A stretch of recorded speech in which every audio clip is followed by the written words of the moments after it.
Hello, mic check. You're very welcome. Okay, thank you so much.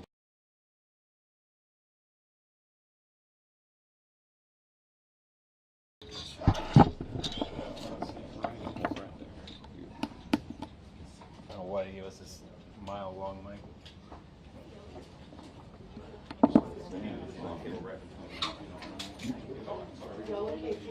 No, I was trying to go up. You guys just tell me and I'll move around. Or, push it. It's okay. It's an emergency. Do a text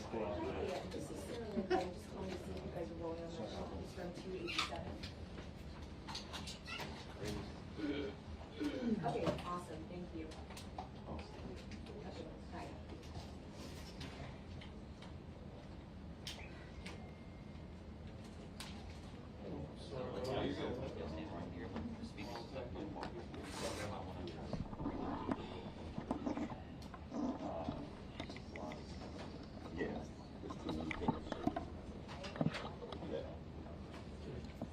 I'll give you my check in a second. Are you serious?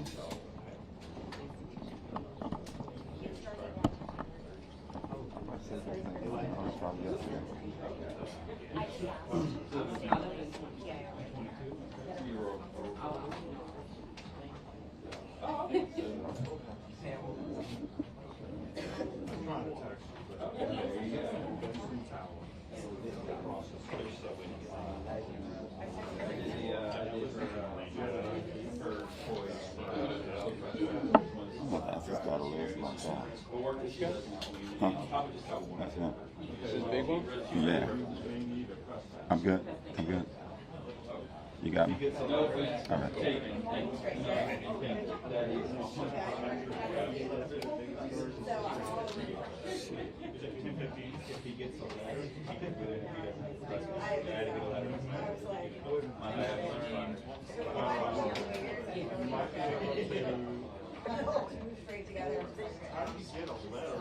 I had an email.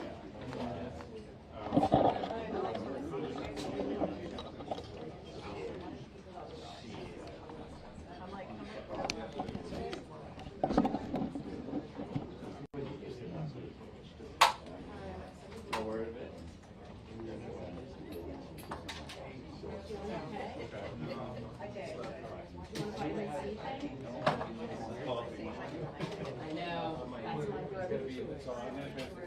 Especially in New Orleans when you have so much coffee.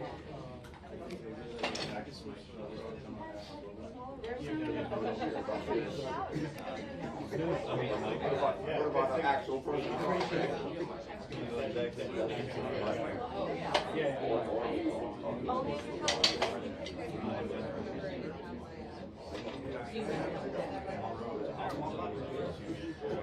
Oh, so we're all just sticking our microphones in there. But it's fine. I don't know.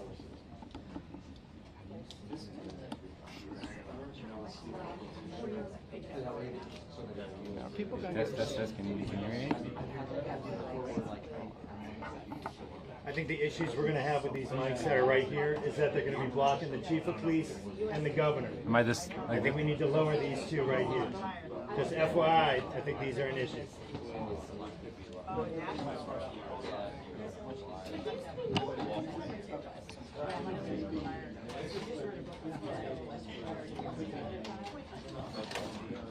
So one reloaded.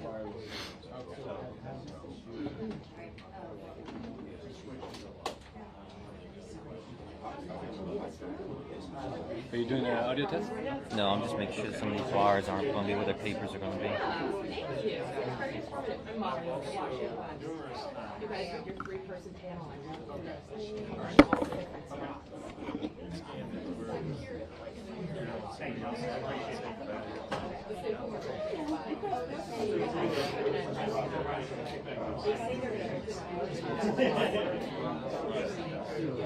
Yeah. Anyway, this is audio test 1 2 3 1 2 1 2 audio test. Live view 1 2 1 2. Can you hear us? Can you hear us? Can you hear me? Hey, whose card is this right here? Can we allow in the hallway? Give him a ticket.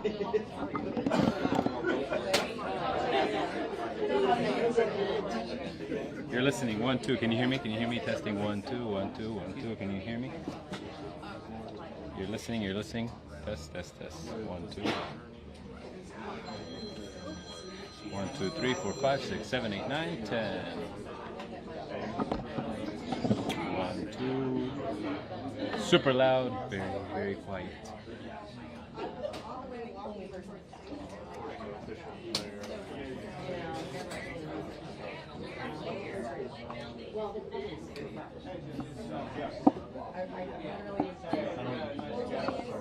Right by your finger is the doorway. Go all the way down there to the security guy. The building is closed. The security guy will let you know. Show him your photo from our website that shows you as a go to your It's all 1,300.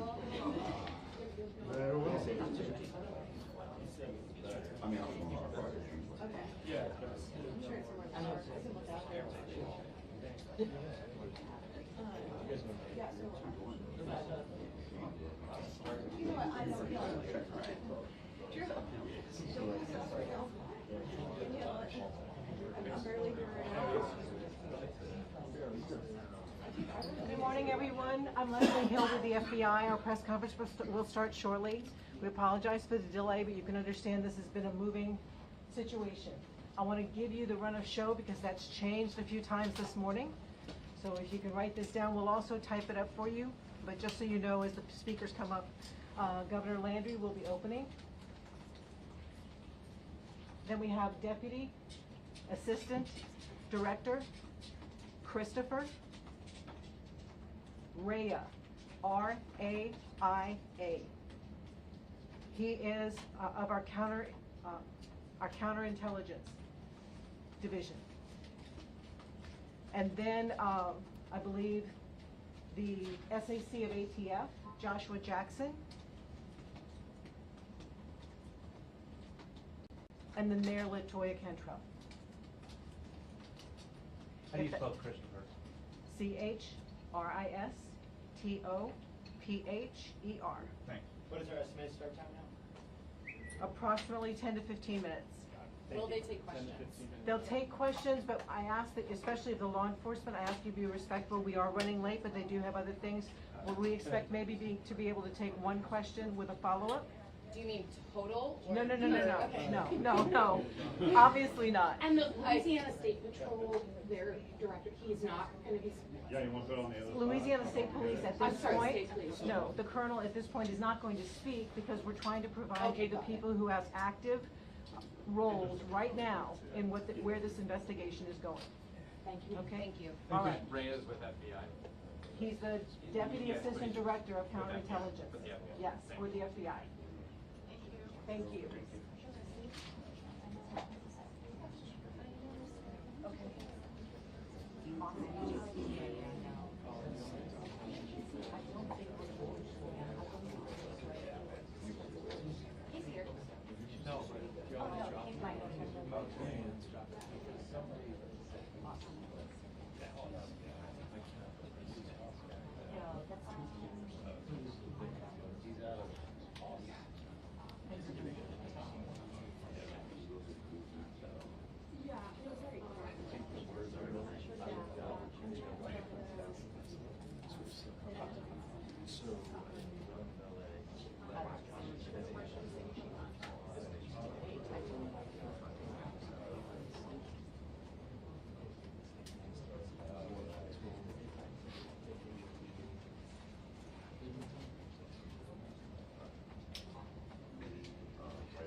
Oh shit, I'm trying to be nice.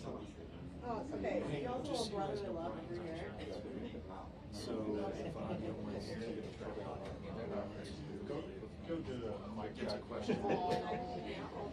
They can take it if you want to. Otherwise, primary items. Yeah,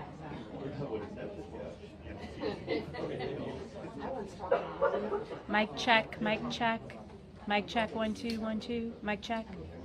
Jeff, is it good? Okay. Can you speak up next time?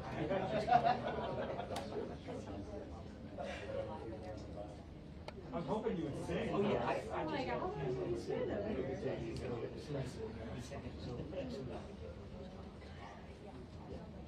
Okay. How about one behind this one?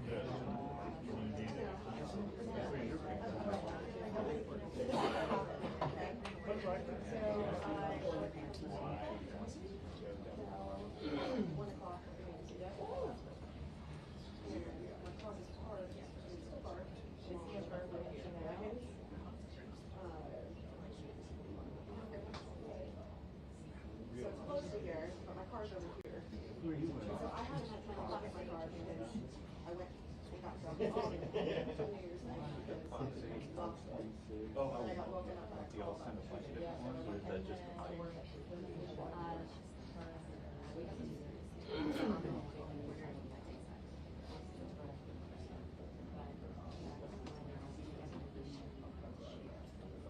Yeah, we're just fine. We're just fine. Well, It's always good to have backup too.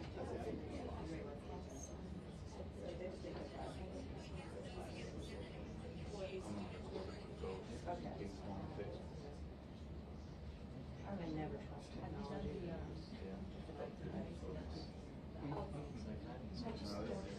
POS Android system, the one I have broken.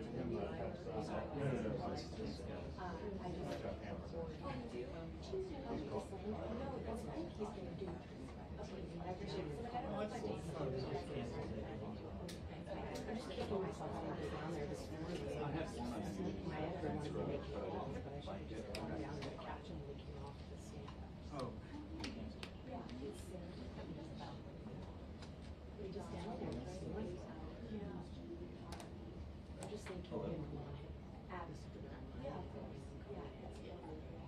Hello? Yeah. Oh.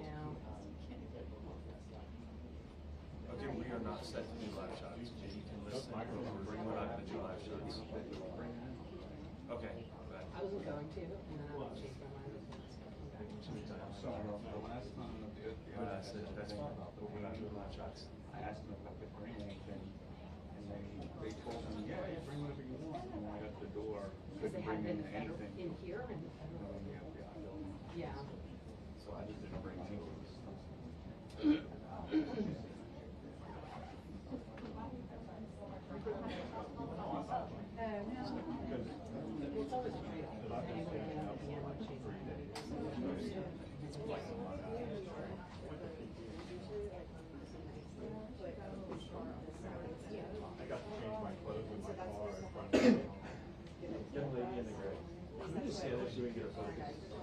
Thank you.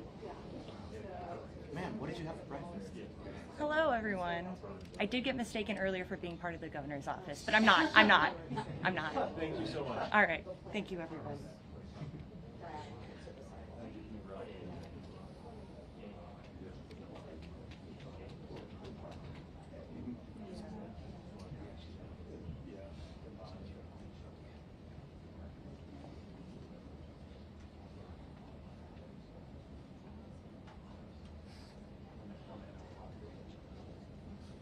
Okay. You are.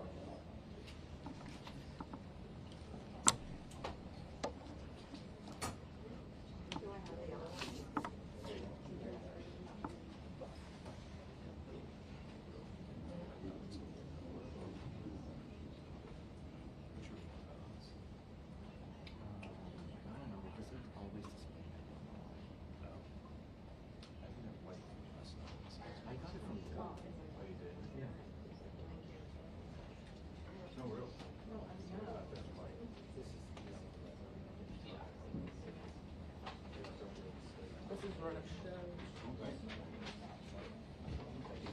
I have it, I think they. Okay. It may have changed.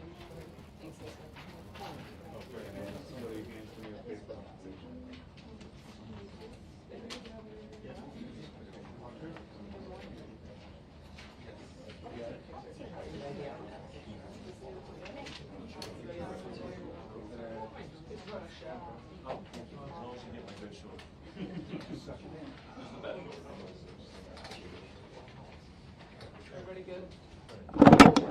You okay? I'm good. What line are you on, Jay? One.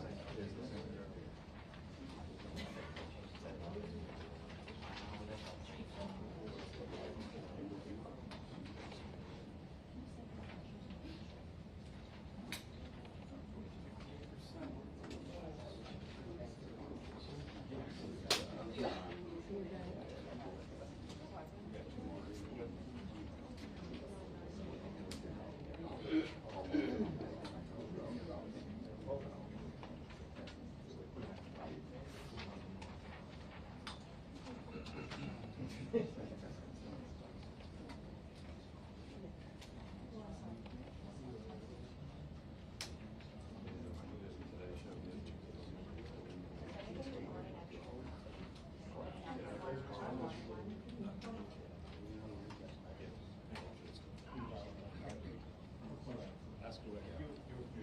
Yes.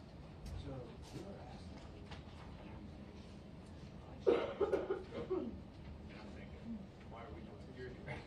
I have no idea what that's about.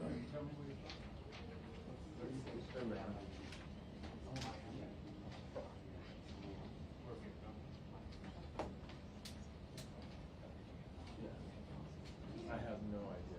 That's a desk closed. Thank you. Sorry.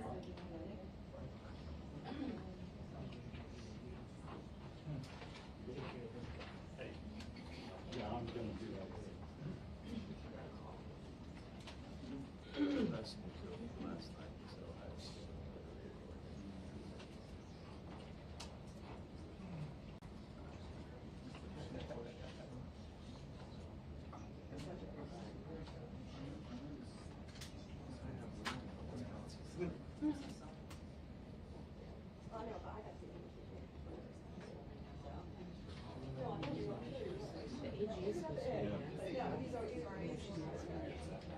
Did she send you guys this thing? She was sending us about that they should delay the thing.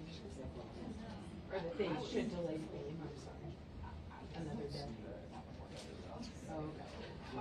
Yeah, she said they should delay it another day. Correct. Just wanna make sure we're getting. Yeah. It's not great. Interesting, it's been cheese. Well, so is, yeah, it's limited.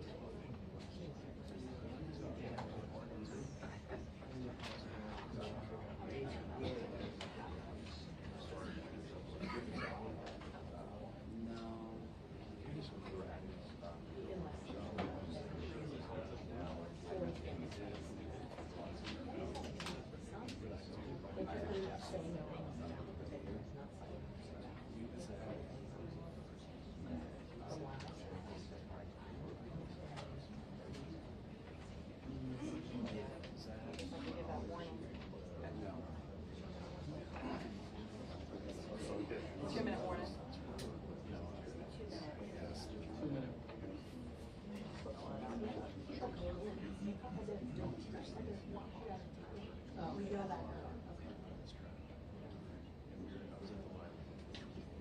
But I figure it's VIP or the officials before that.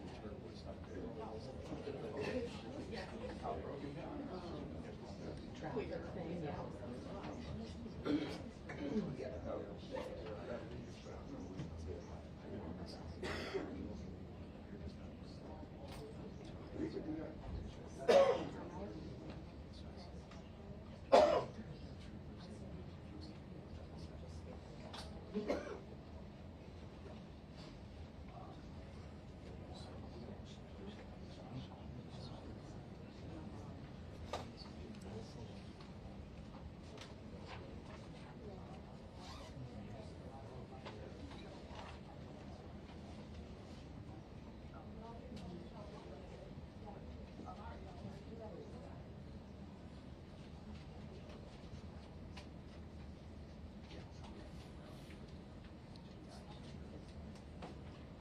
I noticed on that sheet, they didn't have Latoya with a capital T. People.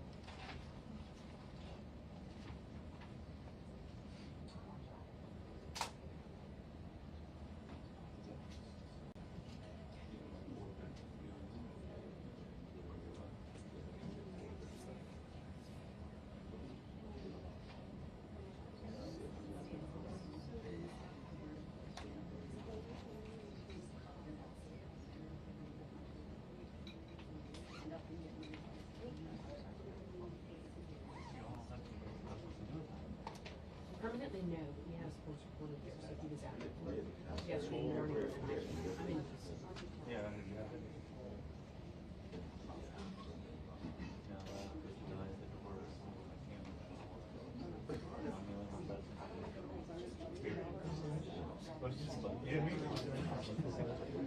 Yeah, how you gonna do your work? I said, well, plan, take a photo. well, what they used to say in Texas, one riot, one rider. So in a pinch, everybody's got to do it. These days.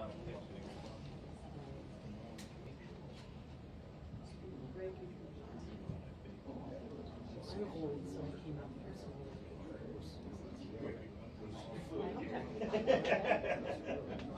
now it's only 3 days a week. It's advanced.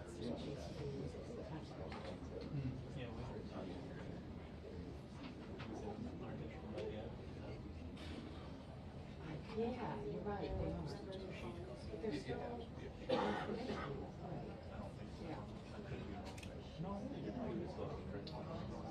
Is that 3 days a week? Because they went to 3 days a week when they were in Kansas. Wow. I was that one once a week. That was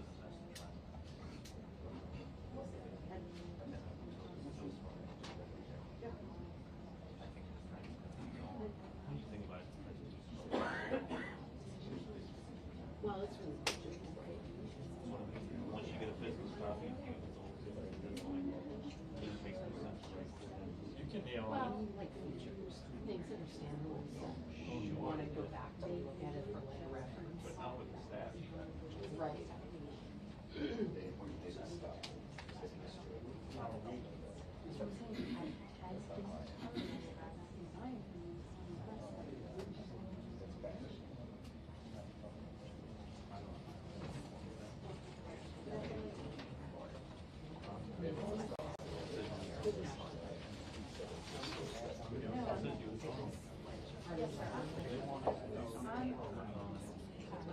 This is that.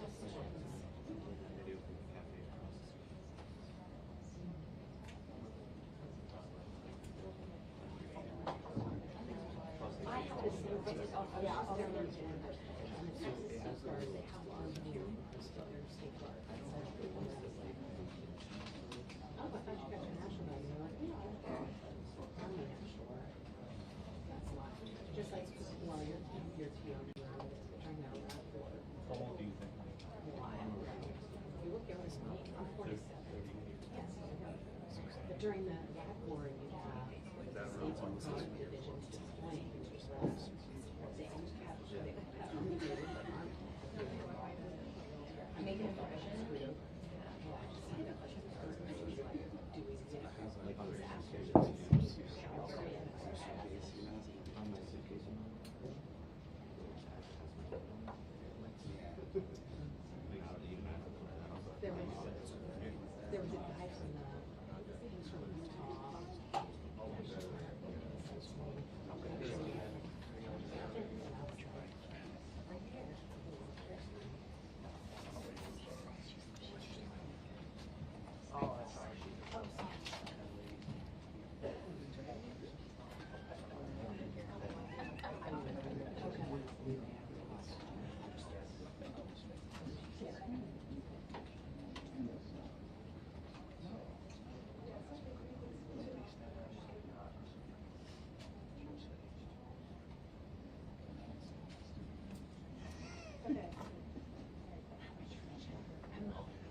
Is it wrong that I'm representing Texas?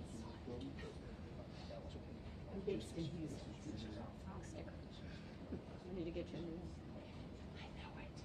Hold on here. I promise.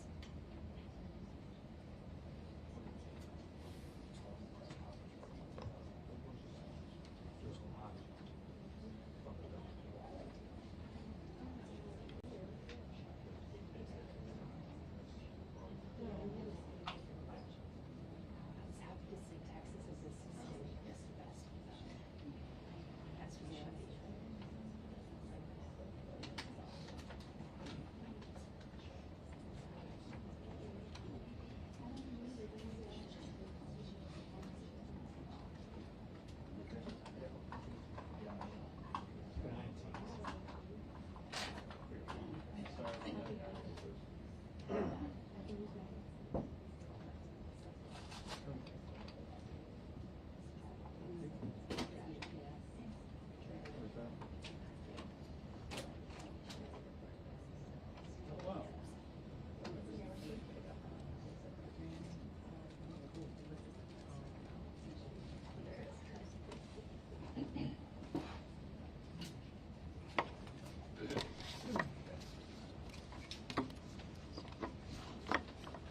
All right. Y'all all ready? We good? All right, well, good morning. I first want to start off by reminding the citizens of Louisiana that as you travel around the state, you will see the flags of all state buildings at half-mast in honor of those lives that were lost in this horrific act of violence. I also think that it's important to remember that what happened yesterday was akin to those who are old enough to remember jigsaw puzzles, and that you would take a 1,000-piece jigsaw puzzle and you empty the box, and you've got to start sifting through those pieces, and you want to start, if you're real good, you start at the corners, right? Try to put your corners together. And from yesterday to today, over 1,000 law enforcement agents and officers, men and women, have been poring over countless amounts of data, of videos, of surveillances, interviews, tracking down every possible lead that came to us, whether it was the New Orleans Police Department, the Louisiana State Police, the FBI, or our other federal agencies. Also, yesterday, I issued an emergency declaration. That declaration was meant to streamline resources and communications between state, local, and federal partners. And we're seeing the results of it. I also would like to remind everyone that what's going on in this city and this state is twofold. We've got an active criminal investigation going on, while we're also continuing to secure the city in preparation for 3 o'clock kickoff time for the Sugar Bowl. With that, I would also remind those who are in the city that as far as state resources are concerned, we have the Louisiana State Police, the Louisiana National Guard, which was part of that emergency declaration, which allowed us to put an entire MP company on the ground. Those become force multipliers, is what we call that in law enforcement and the military. That helps to add to the resources that we have. Wildlife and Fisheries, the Department of Corrections, DSF, DHS, our Veterans Affairs, our Probation and Parole, all state agencies. Any state agency who has a post-certified officers are here in this city to help secure the city.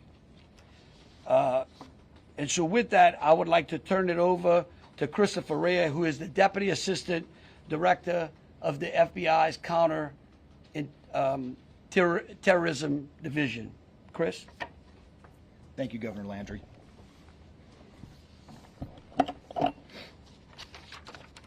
Good morning.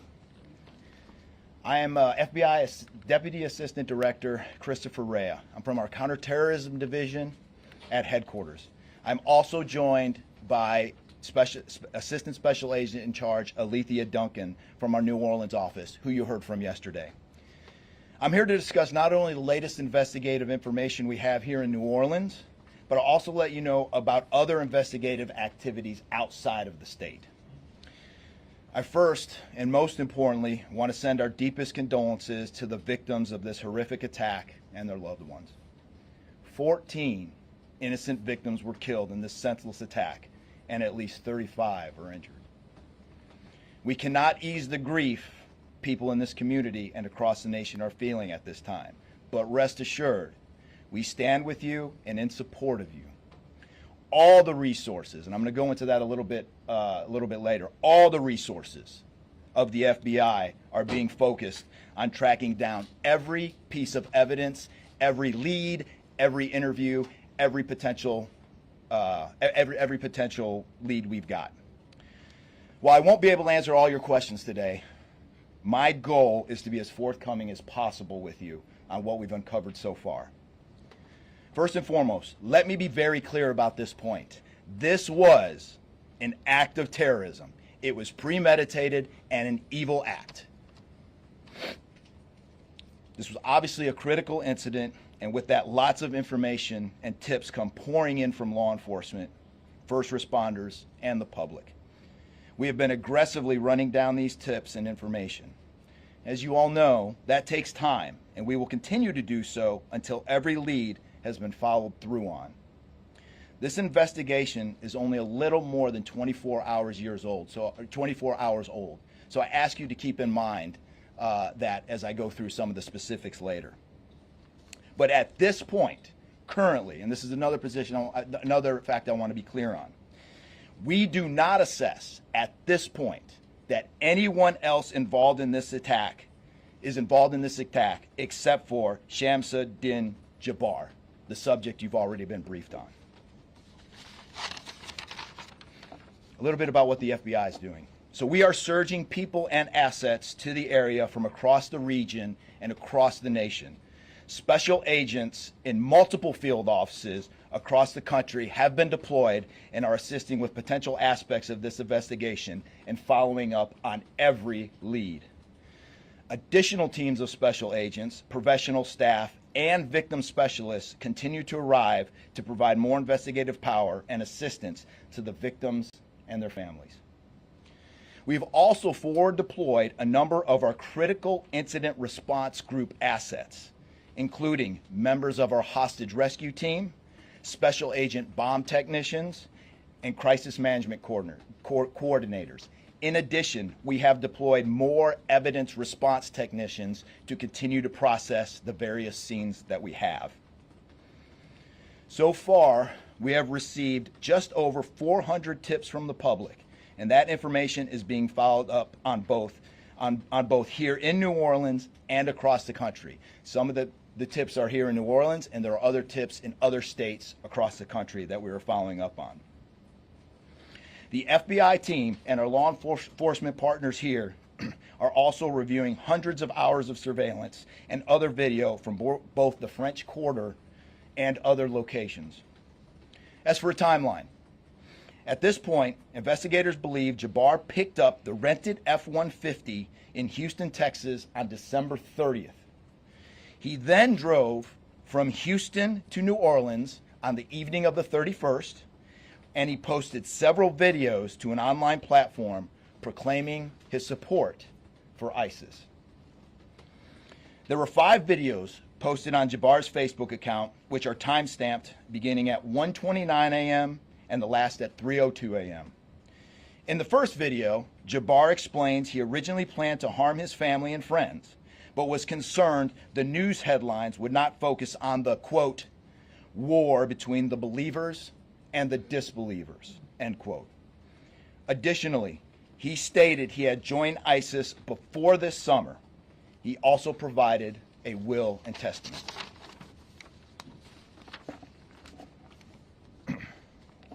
FBI and ATF. FBI, we have a couple different scenes at the location. We have released the scene at Bourbon Street. That scene has been released. We also have a scene off of Mandeville Address where we're currently searching that scene right now. FBI and ATF agents have secured that house, and that location is being searched for potential evidence. On New Year's morning, Jabbar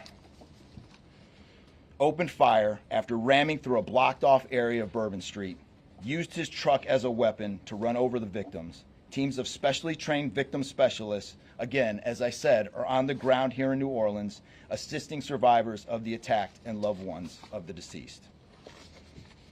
We do not believe the public is in any danger around any of these locations. 3 phones linked to Jabbar have been recovered, and digital media exploitation is a priority to see what is on the devices and determine if there are any other potential leads. Additionally, we have recovered 2 laptops and are currently reviewing them for any potential leads. Those laptops were recovered at the Mandeville address. Evidence technicians will also be going over the F-150 truck Jabbar was driving. As you know, we recovered an ISIS flag from the back of the vehicle. Jabbar declared his support for the terrorist group on social media, as I stated before, as he made his way to New Orleans. FBI bomb technicians also recovered 2 IEDs in coolers, one from the cross-section of Bourbon and Orleans Street, and the second at an intersection approximately 2 blocks away. There were multiple reports of other devices. Those reports turned out to be misinformation or not actual functioning devices. Those are the only 2 devices that we've been able to recover that were functional. Both devices were rendered safe on scene. We did obtain surveillance footage showing Jabbar placing the devices where they were found. As I said before, 2 other items of interest were determined not to be IEDs. A little bit about Jabbar. Jabbar himself was born in the United States and is a U.S. military veteran. We are looking in everything in his life, While we have interviewed many people who know Jabbar, we still need to talk to others. Whether you know Jabbar personally, worked with him, served in the military, or saw him in New Orleans or Texas, we need to talk to you. You may not think you have relevant information, but what you know could tie in to one of our investigative leads. Specifically, we want to talk to anyone who was in the French Quarter on New Year's Eve or early on New Year's Day. That includes people spotted near one of the two IEDs on Bourbon Street. The IED was inside a cooler, and many people stopped and looked at the cooler and then continued on their way. Let's be clear, again, we do not believe at this point these people are involved in this incident in any way. We want to speak to them as witnesses and want to know what they saw and when. I went down to the crime scene last night. It is very hard to put into words what it looked like and how difficult it was to see. Anyone with information can call us at 1-800-CALL-FBI or send digital tips to fbi.gov/Bourbon Street attack. Early this morning, evidence response teams finished their work at the crime scene. Bourbon Street has been turned over to the city of New Orleans. As you know, there's also an FBI investigation in Las Vegas. We are following up on all potential leads and not ruling everything out. However, at this point, there is no definitive link between the attack here in New Orleans and the one in Las Vegas. And again, I'll preface, as I close, I'll preface everything with what I started with in the beginning, which was this is very early in an investigation like this. Again, our thoughts and prayers are with the victims of this tragedy and everyone impacted across the country. They remain at the heart of our investigation. I also, although I've only been on the ground here a short time, I also want to express a sincere appreciation for our partners here, which include the U.S. Attorney's Office, HSI, ATF, the New Orleans PD, the Louisiana State Police, the Governor's Office, and countless others. At this point, I'm going to turn it over to the Special Agent in charge of ATF here, Josh Jackson.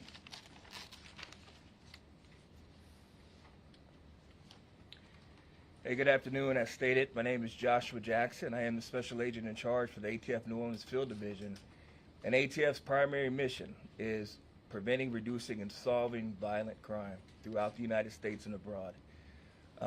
Solving part is the focus of this investigation. ATF resources that have been brought to bear to the city and to focus with our federal, state, and local partners have been our national response team.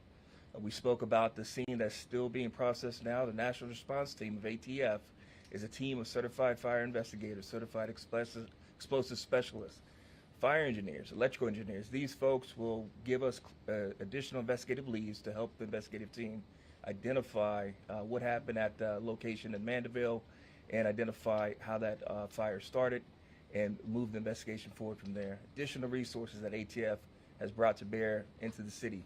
There's our ATF Special Response Team. This is a tactical team capable of handling any sort of enforcement operation. This team is deployed, on set, and ready for the Sugar Bowl today. This team is also made available to the Louisiana State Police and also New Orleans Police Department to assist with any efforts that they may have during this period.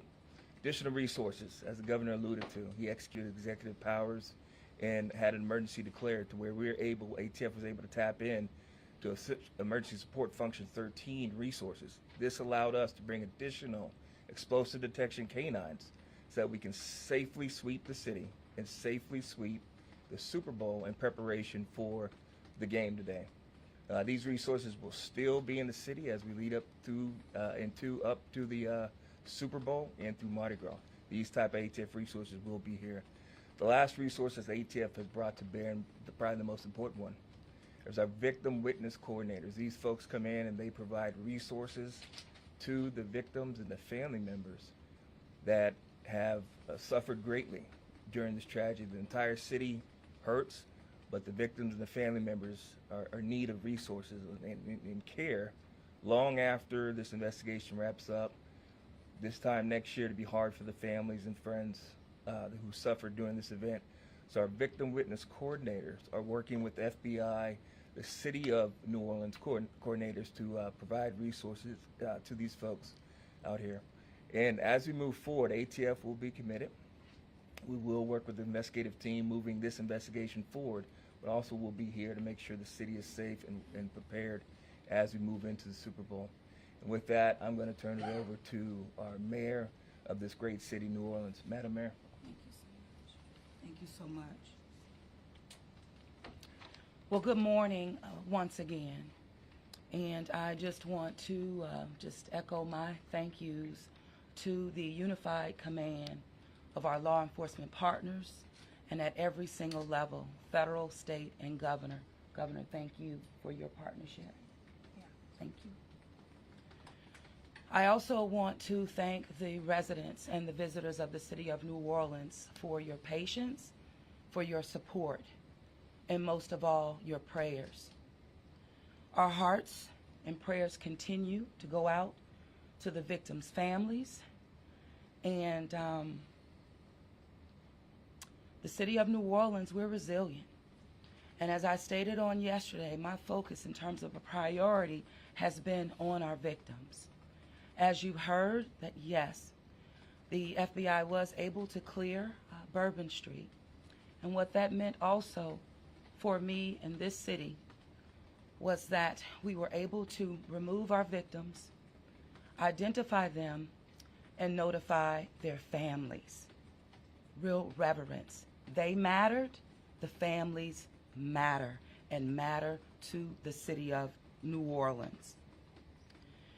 In addition to that, I want to just thank again our federal partners in Washington, listening to my plea personally for the additional resources to allow for the scene to be cleared, and again, attending to our victims.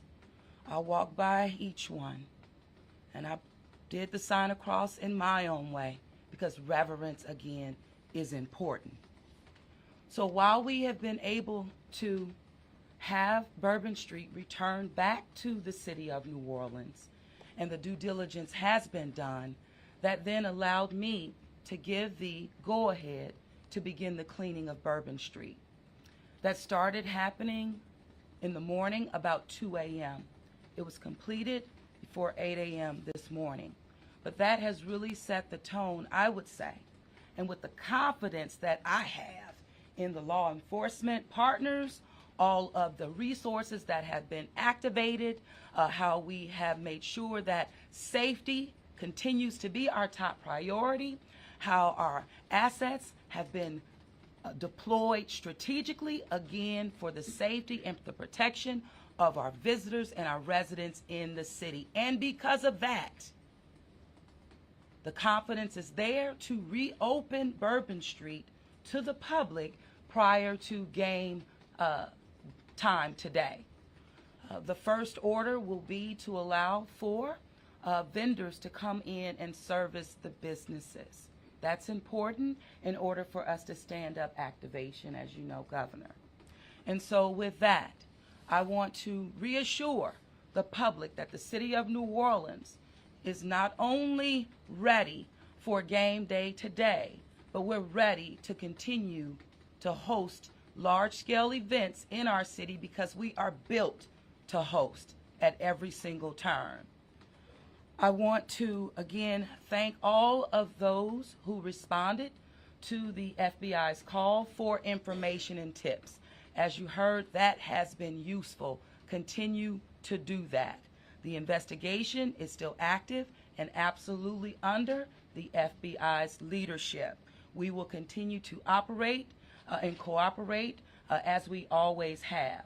So I want to also thank all of our partners for the added resources for victim and crisis management. We know that that's, again, important. Working with our partner, the Greater New Orleans Foundation, we have set up a fund for our victims' families for not only today but into the future. As you heard, this is going to be a long process for our people.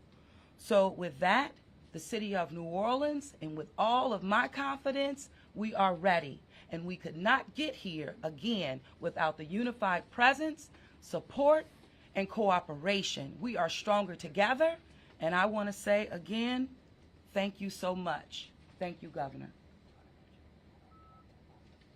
So once again, the governor would like me to reiterate that Bourbon Street will be prepared for full activation before game time today. We know 3 p.m., so we're working towards 2:30 p.m. But prior to game time, the kickoff, Bourbon Street will be restored. So we're hard at work now. Our teams are now, and of course, working with our business community to serve our public and serve our residents and our visitors alike. In closing, I want to rest people assured that right now in the city of New Orleans, there is an unprecedented amount of law enforcement resources that are being utilized to close out and to hunt down and to finalize this investigation. I want to thank the FBI and all of our federal partners for the amount of resources they have poured into the city. This type of event can happen in any city. And that's the tragedy of it. And I think it's important for people to understand that to protect our citizens in America from evil, you have to crush it. You can't go out there and placate it. You can't go out there and say, oh, I'm going to put this in place and that in place and hope that evil doesn't show up on your doorstep, because it will. You have to crush it. And that's what we're going to do here. We're going to put it all behind us. We're going to continue to keep the victims, those that are in the hospital, either fighting for their lives or trying to recover, in our thoughts and in our prayers. But you know, this morning, and I don't want to single out just one news source, but I just happened to turn on Fox and Friends, and there was a young man who was interviewed who was actually on Bourbon Street during this horrific act of terrorism. And they closed out by asking him, what now? And I think he summed it up. He said, look, we can't live in fear, because fear will paralyze us. He said, we come down to the city to enjoy ourselves and to entertain ourselves and to be with our friends and with our families, because that's who we are. Louisiana invented hospitality. The people of this city care for each other. And believe you me, we care about each one of the lives that were lost in this city and that. We will never forget them. But it would be a tragedy if we let their losses be snuffed out because of fear. This city will be back. We will be open to family and friends and loved ones who want some time to relax from the pressures of life. And so today, we're going to have us a sugar bowl. We're going to enjoy ourselves. We're going to keep those, again, who have lost loved ones in mind. And we're going to get on to the business of this city and this great country. With that, I'll take any questions. Governor, this is for you and the Assistant Director. The message has really changed since yesterday. Yesterday, the FBI said that people should be vigilant, that he did not act alone, that he likely had help, and now you're coming out the very next day and saying he was a lone wolf, everything is safe, the game moves on, everybody have a good time. How can you be so sure just 12 hours later? Well, we're going to bring him up, all right? But here's what I want to remind everyone. Like I was a deputy sheriff, all right? I worked in a jail, I worked on the street, I worked on the interstate, I served warrants. I can tell you, look, in today's world, I get it. Information, we get information like that. Everybody lives in a 15-second TikTok video. We think that life operates like it does on our phones, and it just doesn't. Information changes. In fact, that's why we ask the media for patience. We get information, like I said, putting that No one dumps 1,000-piece jigsaw puzzle and puts it together in 5 seconds. Okay? And what I would tell you is that I appreciate the fact that what we did was we're under-promising and over-delivering today. And I think that's important. And I want to remind something. Look, because over the last decade, law enforcement has taken it on the chin, unfairly. And there are great men and women serving in the FBI, in ATF, in Louisiana State Police, in New Orleans PD. Our sheriffs have been unbelievable in this. And I tell you, they want to protect you all. And we have to trust them.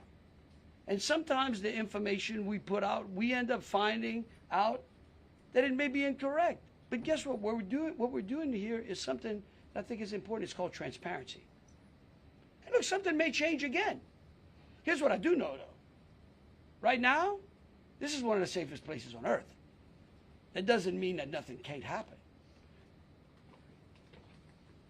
Thank you, Governor. And to echo exactly, I think the Governor put it eloquently, as could be said. In a lot of these instances, I also had the opportunity to deploy to Boss Bomb, and I will tell you this is almost carbon copy to Boss Bomb as far as the inaccurate reporting that comes up. And what the Governor said is we want to be transparent with the public. Years of the FBI not being transparent, we're being as transparent as we possibly can. And unfortunately, as we're being transparent, unfortunately for that, there is some information that we have to go back and recorrect. And in this particular incident, you heard the resources that we've brought, that the other state and locals have brought. We've had 24 hours now to go through media, to go through phones, to interview people, to analyze those videos, analyze other databases. And after all of that, there's been hundreds and hundreds of leads done just in 24 hours. We're confident at this point that there is no accomplices. And I'll give you an idea of how that information sometimes, a lot of the early reports came out that there were extra people that were setting the coolers down, right? It turns out those were just patrons on the street that were looking inside the coolers, right? Well, we didn't know that at first, so we had to kind of track all that down and put that to rest. So that's just an example, one of the pieces of information, but there were other pieces of information that after we got our feet under us a little bit and on the ground here, we were able to put together a much more accurate picture of the subject and his attention. Just one follow-up. Was the suspect wearing a suicide vest? We just wanted to double check that. Yes. So 14, not 15? Yeah. Sorry, sir. 14, and then the shooter himself would be 15 total, to include the shooder.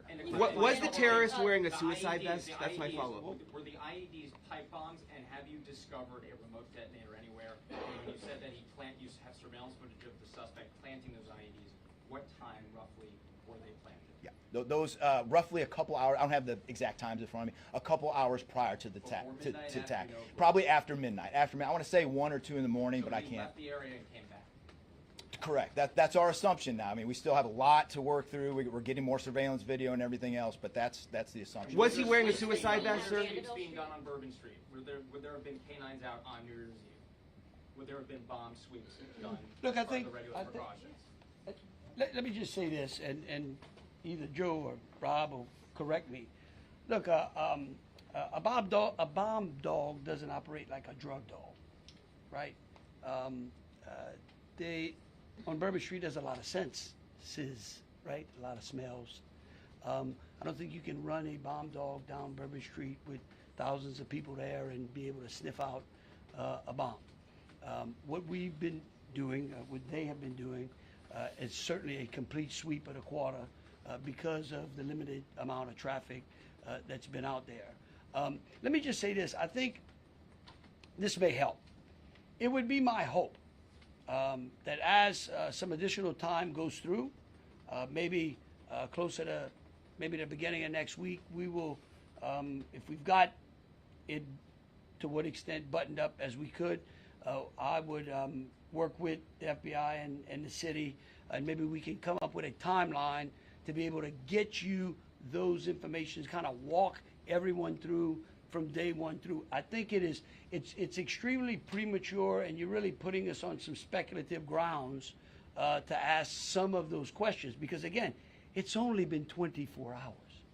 I mean, can you imagine how far we've come in 24 hours? So, Clarify if it was pipe bombs and Was he wearing a oh, suicide vest? well, we go one at a time. Being done to make Bourbon Street safer tonight than it was New Year's Eve? Are temporary bollards being brought in to block off the street, and why weren't those used on New Year's Eve? Well, look, here's what I'm going to say. Every time some bad guy does something like this, there's what we call an after-action review. Because again, nothing is 100%.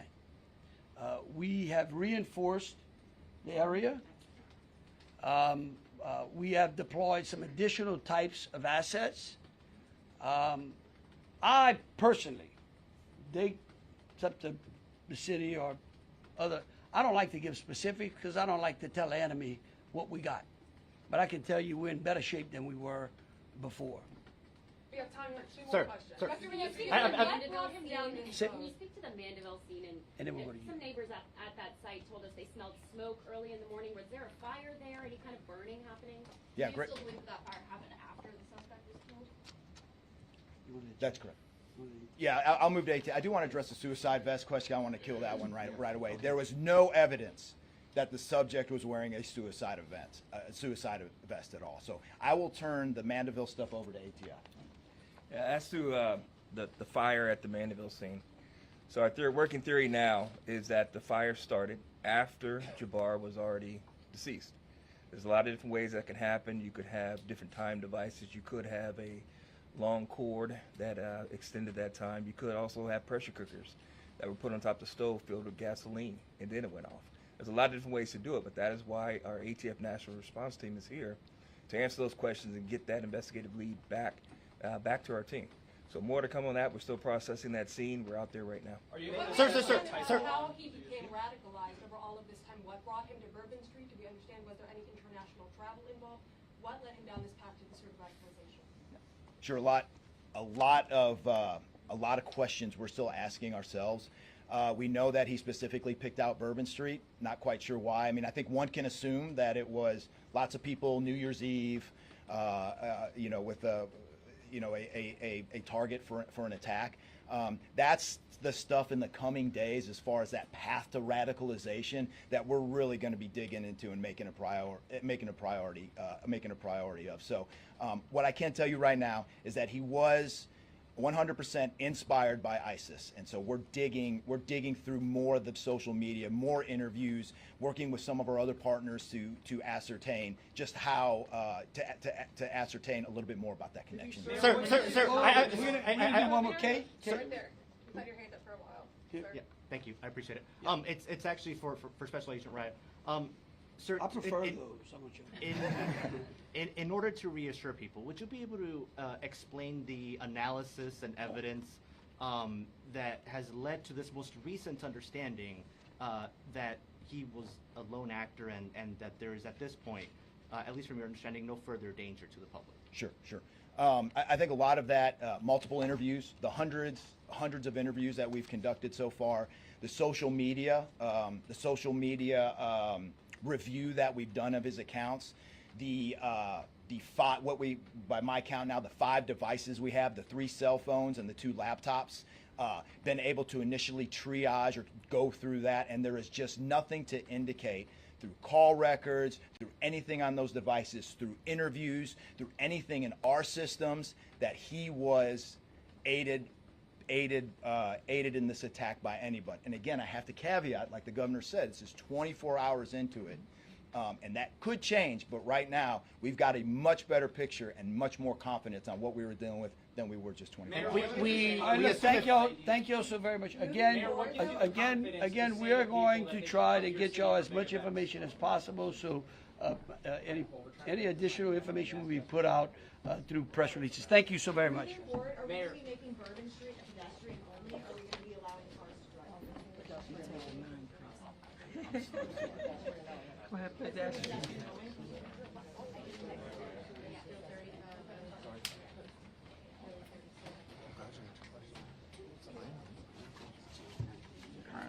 No, you good? No, I'm good.